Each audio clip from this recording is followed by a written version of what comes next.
reveal. I'm sure then na hindi kayo pumunta dito para sa akin, but I'm hoping that you'll indulge me with a few more minutes to talk to you about Sun Life's financial literacy advocacy over the years.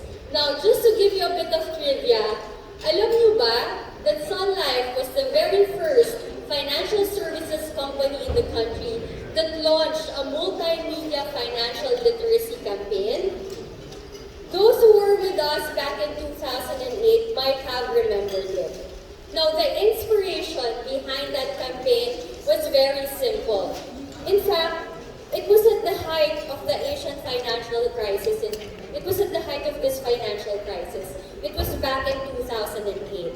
And at that time, we asked ourselves, how can we promote Sun Life to Filipinos if they do not understand the value of insurance and investments? We had to take a step back. We needed to ensure that every Filipino understands the value of personal financial planning. And this was the reason why we created the very first multimedia financial literacy campaign in the country, which we called It's Time. Back then, if you can see, it's still red. It's not even yellow. And because we were intent in educating Filipinos about personal finance, and we said, who can we engage to ensure that most Filipinos will hear our message? And this was actually the very first time wherein we engaged celebrity ambassadors to help us get this message across. In fact, we took inspiration from this particular study which we call Solar Flare.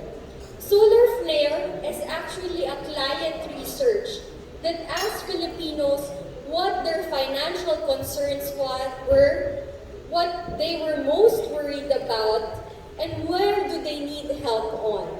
And this was through this research that we had inspiration in creating this financial literacy advocacy. We saw that most Filipinos were not financially prepared.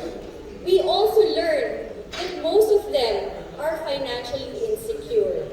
And so we said, we need to educate Filipinos on these needs. Our first brand ambassadors during this time.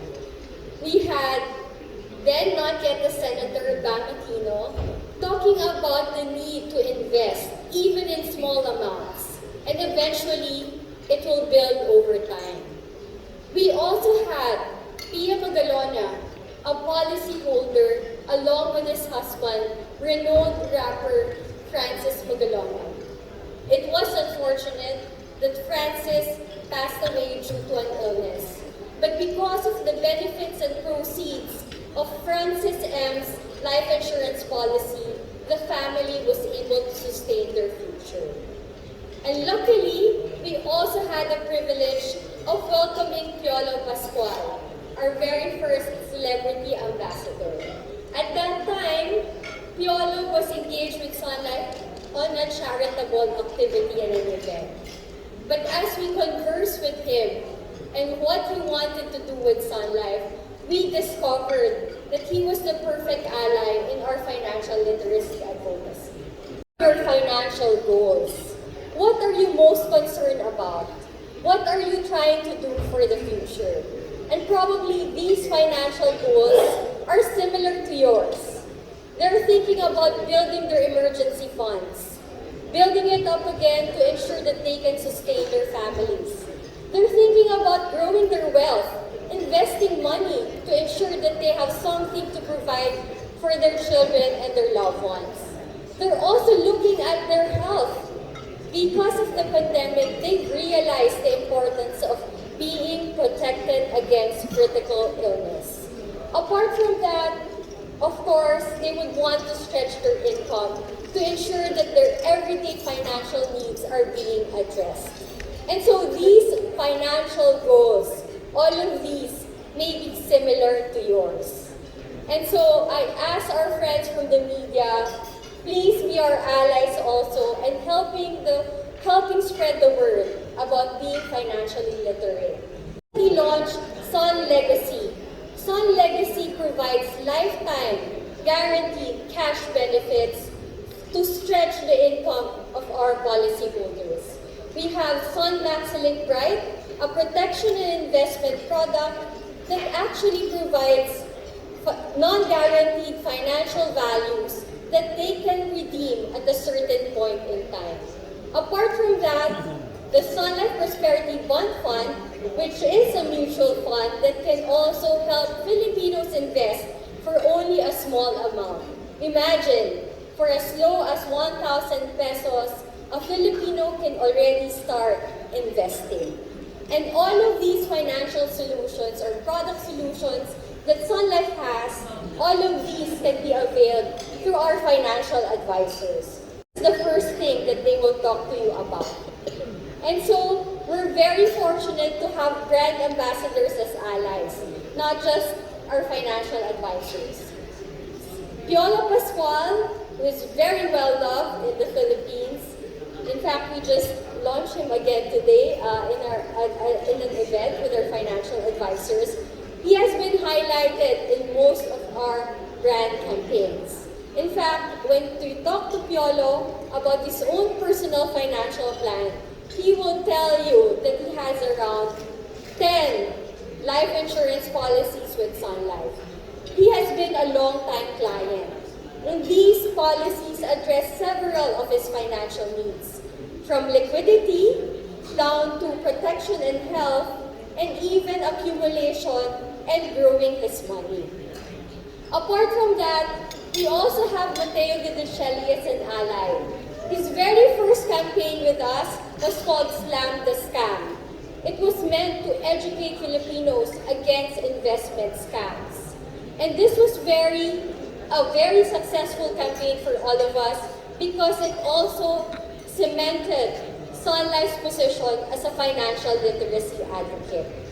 And today, we also have Donnie Pangilinan reaching the Gen Z market. He encourages the youth in starting their journeys towards financial security. In fact, he's also a big health and wellness advocate. Today, there's someone else who will be joining the Sun Life family. Meron po tayong bagong kasama sa Sun Life. Gina sila na sumama sa ating advokasya.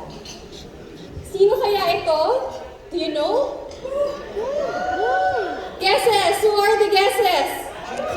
Sarah G. Sarah G. It is my honor to welcome the newest brand ambassador of Sun Life, Sarah Geronimo Guidicelli.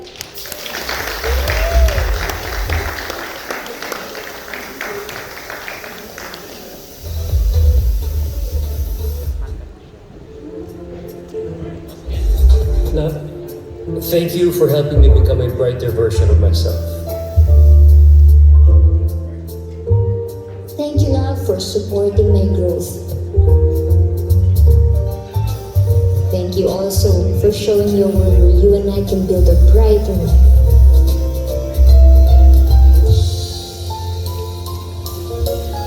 Love, I care for you and our future together. And love, never forget I always got your back. Dapat lang, no? We're life partners? Partners for life.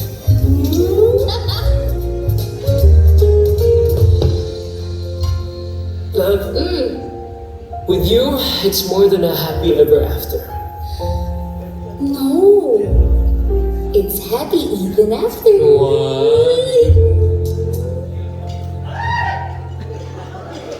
Ladies and gentlemen, please welcome, together with Sun Life brand ambassador Mateo Guidicelli, our new ally in promoting financial literacy, ang bago nating kasama sa Sun Life, Miss Sarah Geronimo.